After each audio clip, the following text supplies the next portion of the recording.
Ladies and gentlemen, our session, whether spirituality is relevant to leadership, we have as speakers Sadhguru Jaggi Vasudev and Ms. Dana Zohar.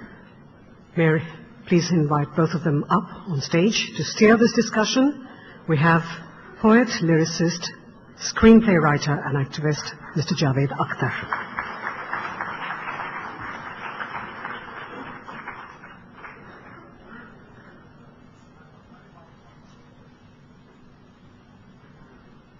The floor is yours, Mr. Akhtar. Mr. Akhtar, may I request you to please introduce our two speakers? Mr. Javed Akhtar.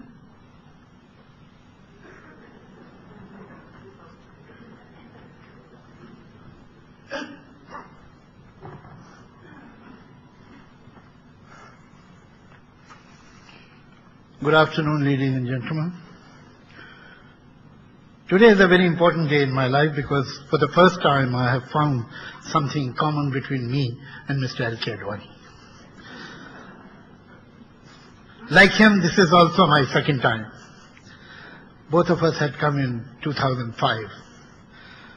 In 2005, I was asked to participate in a debate with Sri Ravi Shankar, and the topic was spirituality, halo or hoax. And who called it hoax? There is no prize for guessing that. But at the cost of sounding a bit immodest, I must tell you that that speech definitely made an impact, and many of his followers from that day are following me. But fortunately, I run faster.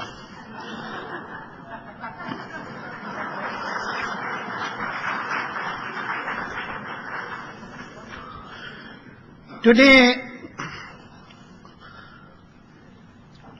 reasons better known to India Today, they have asked me to chair this particular session, where we have two highly esteemed speakers, but both of them have their own ideas or beliefs about spirituality.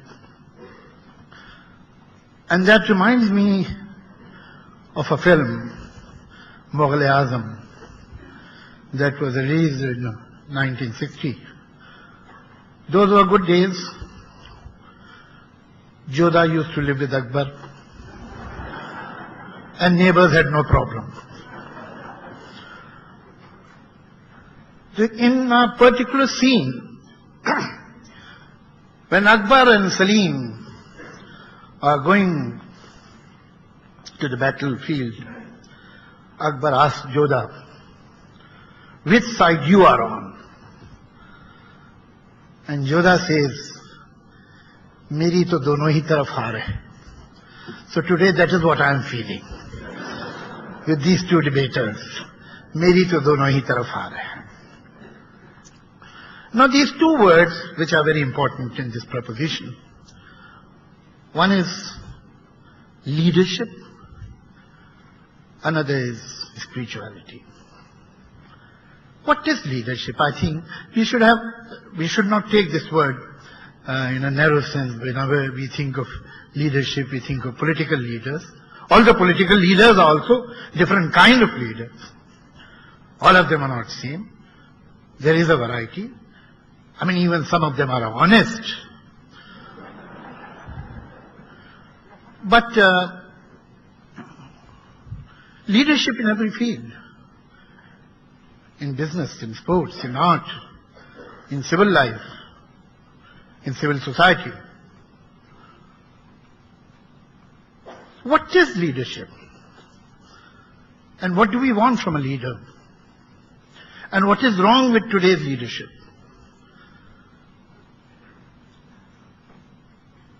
I suppose there's a kind of famine of ideas, a drought of intellect. There was a time when leaders were intellectuals. Leaders had certain ideas. in an economy that is developing almost at the rate of 10%, it is totally understandable that some importance certainly is given to management. But there is a difference between a leader and CEO. Today, I feel that leaders are those people who know management. I am not undermining management, but a leader has to think ahead. A leader has to walk ahead. Not only ahead of people, but ahead of time. And this is what is missing today. Leaders are smart. Leaders know how to manage, how to have collaborations and collisions and everything. But what is missing is some idea. And if at all there are some ideologies, we have seen a glimpse of that. They are obsolete, archaic, reactionary, narrow-minded, outdated. Whether on this end or that end of the spectrum. We need leaders who understand 21st century and bring some new ideology, some new thought, new point of view. Management, yes, of course it's important. Efficiency, yes. But aren't we achieving speed at the cost of depth? And it is happening all over the society. It is not only in politics.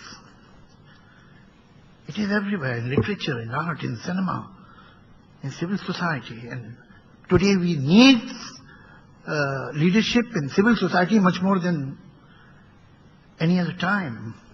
Now when education is getting privatized, when governments are washing their hands off health, obviously it will be the responsibility of the civil society. So we need a new leadership. But the next question is the answer is spirituality. I don't know.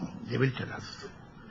Personally, I believe that like socialism, spirituality is also a hat that has been worn by so many people that it has lost its shape. What is spirituality? At the cost of repeating myself,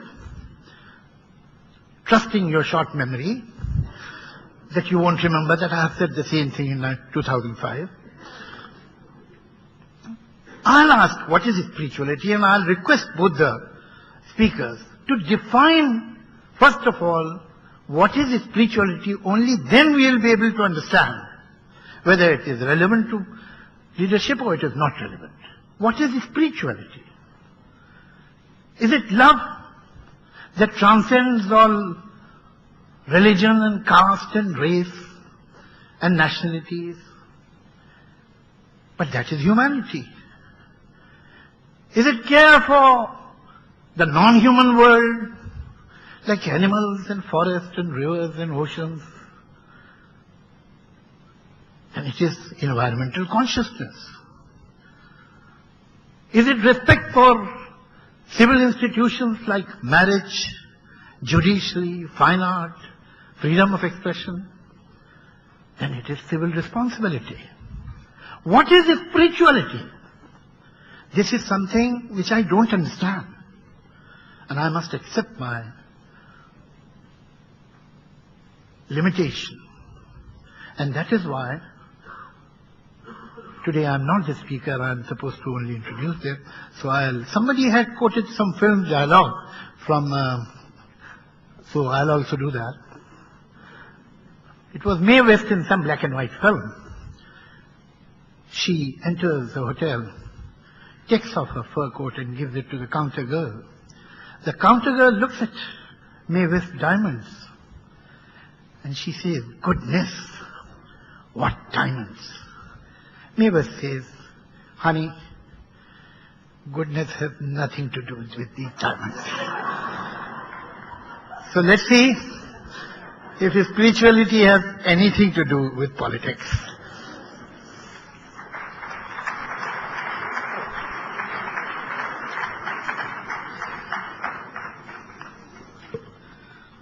I must invite Sadhguru Jaggi Vasudev ji, who actually doesn't need any introduction at all. He is the founder of Isha Foundation, and he leads yearly pilgrimages to shrines and temples all over India. It's very important. His writings and teachings include Dhanyalinga, The Silent Revolution of Self-Realization, Encounter the Enlightened Conversation with the Master, Eternal Echoes, The Sacred Sound Through the Mystic. Sadhguru Jaggi Vasudev.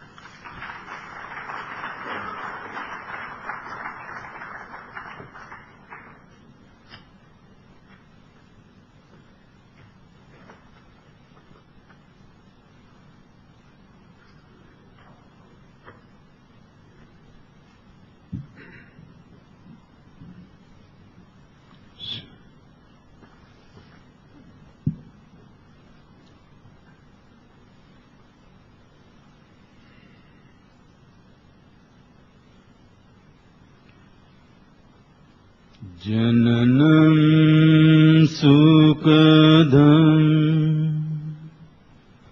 maranam karunam milanam maduram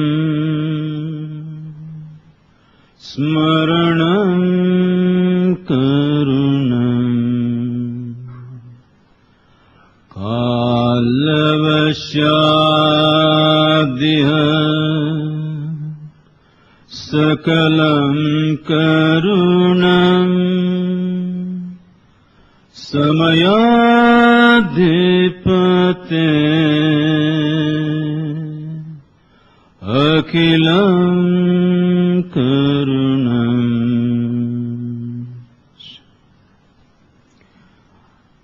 Hello everyone.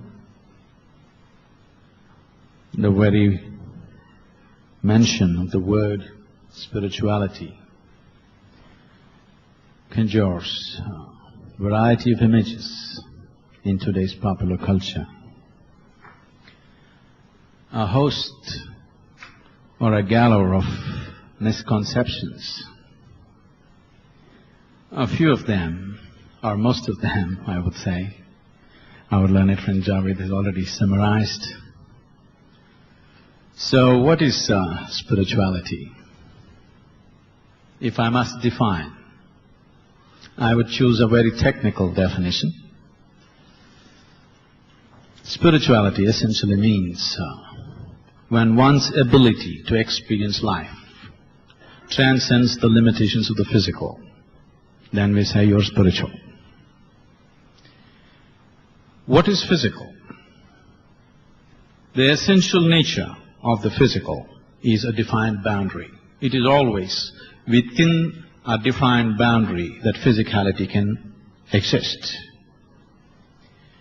But the very nature of the human being is such. There is one part of him which is the instinct of self-preservation, which is constantly trying to define this boundary and protect this boundary.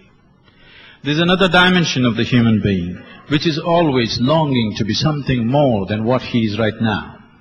It doesn't matter who you are, how big you are, what you have become in your life, you are still longing to be something more than who you are right now. If you manage to conquer the whole planet, I'm sure you will look at the stars. So there is something within you which does not like boundaries. There is something within you constantly longing to become boundless. Boundlessness means the non-physical. The physical is only the cover. The core is a non-being or the non-physical. The basis of this being is a core non-being which is non-physical in nature, which is constantly trying to find expression in human life. With all kinds of pacifist philosophies, people have tried to quell this longing, somehow to put it to sleep, teaching you about contentment, teaching you not to be greedy, teaching you how to be content with what limitations you're being set into. But no matter what they have taught you, this longing to be something more than who you are has not stopped even in a single human being on this planet, because the longing to become boundless is eternally on. So if this is the longing of a human being, if it finds a very basic physical expression, we call this sexuality. If it finds an emotional expression, we call this love. If it finds a mental expression, generally, socially it gets labeled as greed, ambition, conquest. But if it finds a conscious expression, it is a spiritual process. The physicality of who we are right now, our experience of this is coming to us essentially through the 5 sense perceptions. Sense organs give us an experience of the physical. Everything that you perceive, what you see, hear, smell, taste and touch is essentially physical. The world around you is physical, the body is physical, the mind is also physical. It is very easy to see that the light bulb is physical, but the electricity behind it is also physical. The light that it gives out is also physical. It is getting subtler, but still physical. So the body, the mind and the world that you experience is essentially physical. So this physical reality, how you experience it? Right now you see me. Where do you see me? You would naturally say here, but it is not true. This light is falling upon me, reflecting into your lenses, the inverted image in the retina, you know the whole story. So you are seeing me within yourself. You hear me within yourself. Everything that happens in your living experience happens within yourself. You have never experienced anything other than yourself. But this within is not in excess of your sense perception. Sense organs are essentially outward bound. You can see what is outside, but you cannot roll your eyeballs inside and scan yourself. You can hear this, but you cannot hear all the activity that's happening in this body. If an ant crawls upon your hand, you can feel it. So much blood flowing, can you feel it? So in the very nature of things, sense organs are outward bound. So with sense perception, if you try to be spiritual, you will be like someone who is traveling in a bullock cart wanting to go to moon. People around you will encourage you and tell you, get yourself a new whip, it'll happen. Believe me, you may kill the bull, you will not get there. If you want to go to the moon, you need an appropriate vehicle, otherwise you will not get there.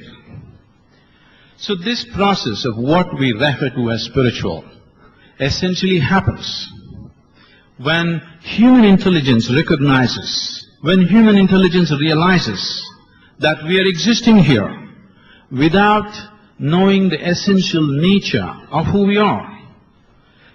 When we realize that we are existing here without knowing the essential nature of our being here, then the longing and the seeking that arises within you is the spiritual process. When spiritual processes get organized, over a period of time, they may become religions. What is the basic difference between a religion and a spiritual process? A religion essentially is coming from a set of belief systems. But a spiritual process is a seeking. When you believe something, when you are identified with a religion, you are referred to as a believer.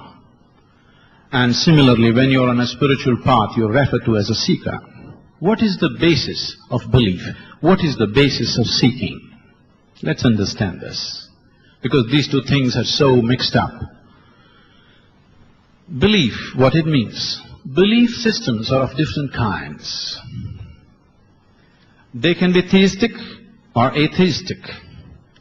One believes there is God, another believes there is no God. Whether you believe this or that, essentially both are believing something that they do not know.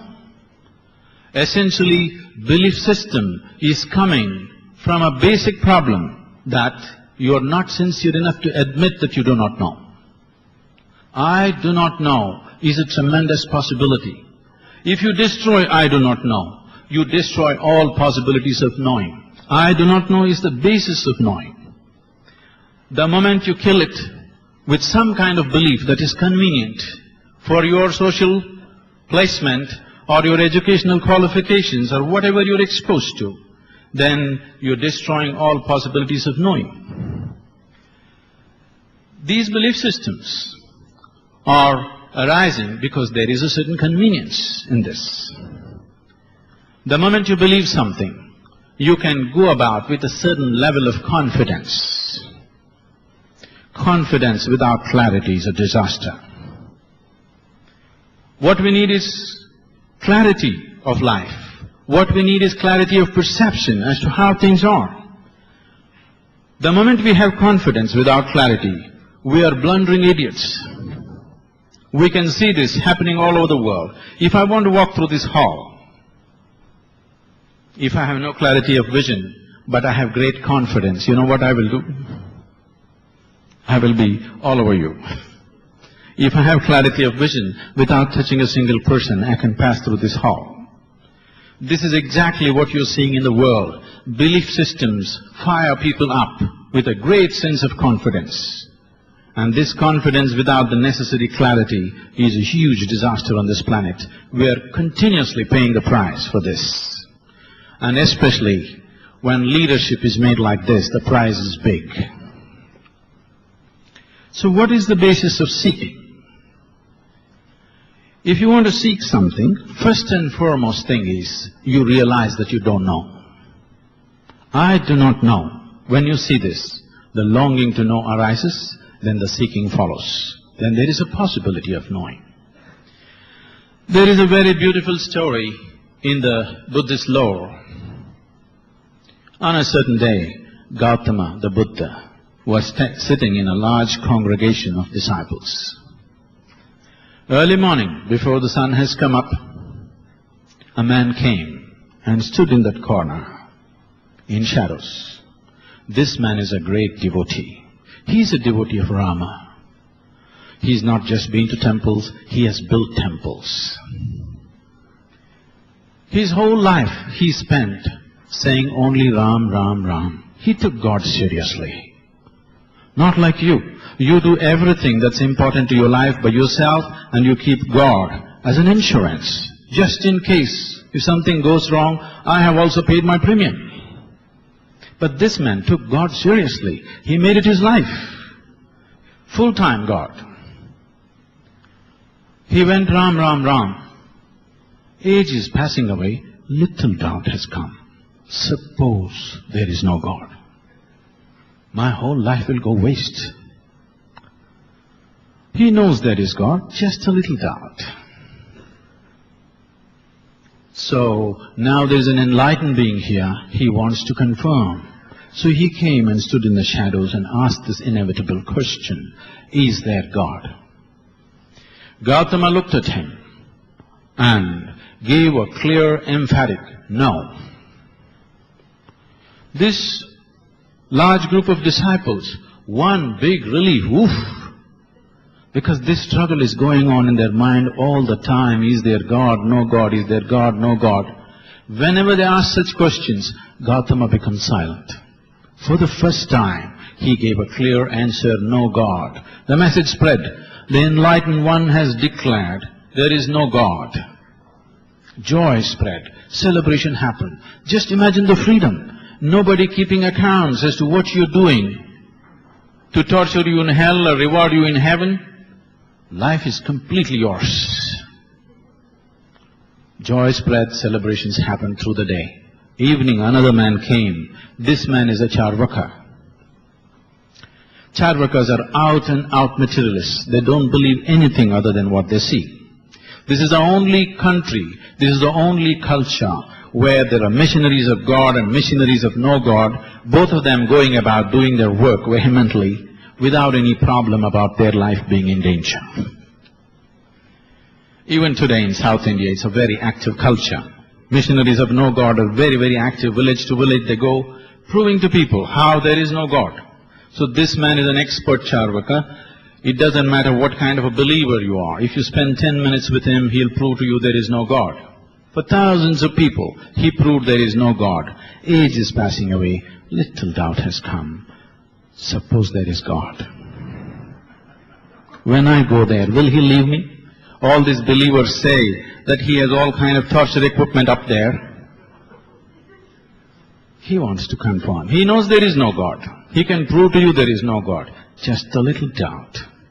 So evening, after the sun has set, he came.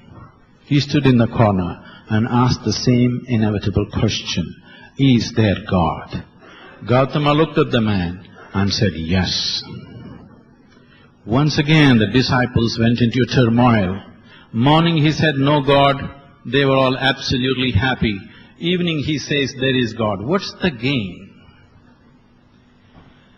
Whether you believe there is God, whether you believe there is no God, there is no difference. Do you know for sure? Have you strived to know in some way? Whatever ideas of God we have are essentially cultural.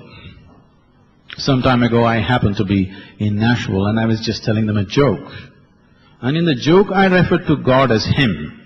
Immediately a few ladies stood up and said, do you believe God is a man? I said, I know where this is going. I said, please, I was only telling you a joke. Said, it doesn't matter. You said Him. Do you believe God is a man?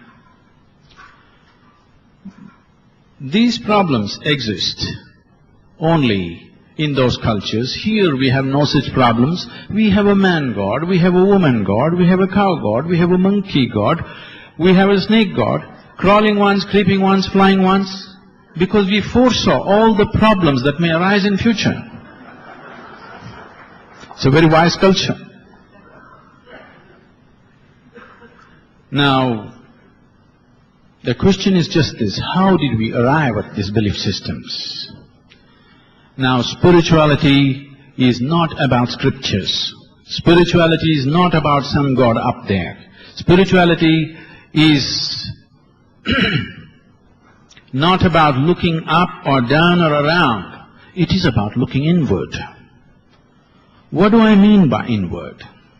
When I say inward, I am not talking about introspection, contemplation, nor dissection. Because all these things are limited to either body or to the mind. This body and mind, how did you get them? When you were born, you were so small. Now you have become as much as you have become. How? This is just an accumulation. An accumulation of breakfast, lunch and dinner. I'm just leaving out the snack and dessert out of politeness. This is just an accumulation of the food that we have eaten. This is just a heap of food. Or this is just a piece of earth right now prancing around like this. All this countless number of people who walked this planet before you and me came here. Where are they? Topsoil. This also will become topsoil unless somebody buries you real deep, fearing that you may rise from the dead. What you call as my mind is essentially a heap of impressions that you have gathered through the five senses. And these sense organs are not reliable. They have always told you seeing is believing, seeing is not believing. What you see as light, some other creature experiences it as darkness. What you see as darkness, some other creature sees it as light. What you think is silence, somebody else experiences it as sound. So what you experience through the five sense organs are not reliable. Today modern physics and neurosciences are proving this to you beyond any doubt, that everything that you experience through five senses are not the way they seem to be. This is no more a fantasy world. This is no more a philosophy. This is a scientific fact that your experience of the world is not in line with the way existence is. It is only to the extent it is necessary for your survival. Sense organs are sufficient instruments for survival.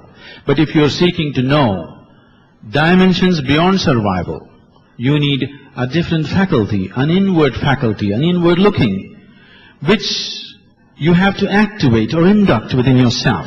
Sense perception gets on by itself because they are the instruments of survival. But if you want to have an inward perception, then you have to strive to activate it. Otherwise it doesn't happen by itself. Because of this, there are phenomenal amount of misconceptions and misuse. Because the nature of spiritual process is so subjective.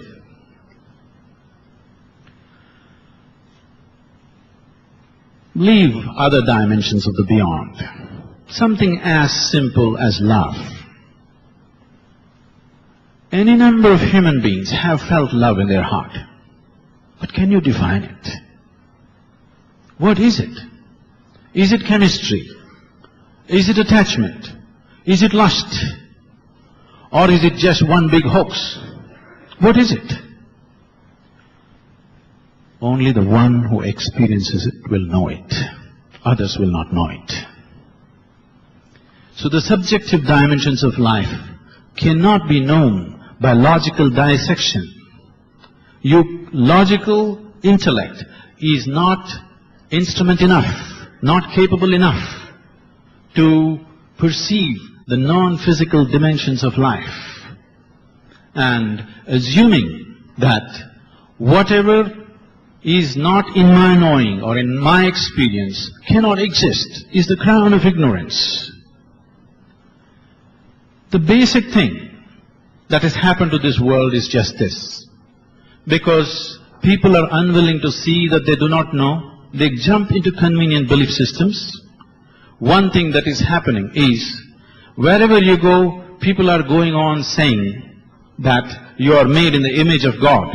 This one idea has turned humanity into a bunch of vandals.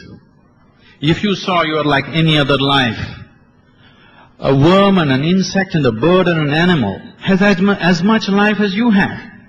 They have their own whole life going for themselves. Just because we have a higher capability of managing things, somewhere we believe that we are in the image of the Creator. This has rendered humanity into a bunch of vandals. If only we saw we are just one more life on this planet, we would have walked gently. We wouldn't have walked so violently upon this planet. Today we have become this way. It doesn't matter what is given to us. We are capable of turning every boon into a curse. For the first time, this generation of people, we are the most comfortable generation ever on this planet. Never before another generation of people have known these kind of comforts and these kind of conveniences. Science and technology has rendered this to us. But can we claim that we are the most peaceful generation? Can we claim we are the most joyful generation? Can we claim that we are the most loving generation? Definitely not. In many ways, we are edging towards becoming the most neurotic generation on the planet. So whatever is a boon, we are capable of turning it into a curse, because right now our whole experience of life is limited to the physical. Through the physical means, we are trying to become boundless, which is leading us to unbridled activity without realizing the impact of what we are doing. Now, in what way is spirituality relevant to leadership? When we say spirituality, one thing we need to understand is, it is not about love. It is not about humanity. It is not about ecological consciousness. It is not about any of those things. Those things you can do without any spirituality. With little sense in your head, you can do that. Spirituality means your experience of life has transcended the physical. Now, when I say the physical, transcended the physical. What, Rekha, what did you have for lunch? Huh? What? Just tell me one. Broccoli. So you eat a vegetable. Over the afternoon, this vegetable transforms itself into a human being. Yes? Yes or no? What you eat is becoming you, isn't it? So vegetable transforming into a human being. Your body is being created from within. The source of creation for this life is within itself. The very source of creation is within you. And the problem is, it is happening unconsciously. If you conducted this process of transforming a vegetable into human being consciously, you are the very creator. Now, if you want to be a leader, if you just function on the physical and intellectual terms, you are a poor leader. Because your body and your mind is hugely chained to the past. In your mind, the content of the mind, your mind is working only from the data that has been fed into your mind. Your mind is constantly functioning from past information. But when we say a leader, who is a leader? We are looking forward to a leader, not to repeat the past for us. We are looking forward to a leader because he can create something that other people could not think of. Other people could not perceive. He sees something that everybody else could not see. That's a leader. If his perception is limited to sense organs, he does not see anything new. He can only improve the past. No new possibilities will happen. Right now, that's what I see with humanity. In the last, if you just take last century as an example, we have had phenomenal capabilities. In the last 100 years, as a humanity, we have done more than what human beings have done in the last 10,000 years. Phenomenal amount of activity. We are hugely empowered. In spite of that, just look at the way we have gone on. We have gone on groping in the dark. We will do something today, we will regret 25 years later. We said this is it today, tomorrow we said that was not it. That is the way we are progressing, because there is no perception of life the way it is. Our whole understanding of life is coming from just logical intellect, which is functioning from a limited information that is stored in it. It is always functioning from the data that is being fed into this, and that data will not create a new possibility. Unless there is a spiritual element, unless a human being has started experiencing life beyond his body and intellect, he will not create a new possibility for this humanity. He will not bring a new possibility for this generation of people.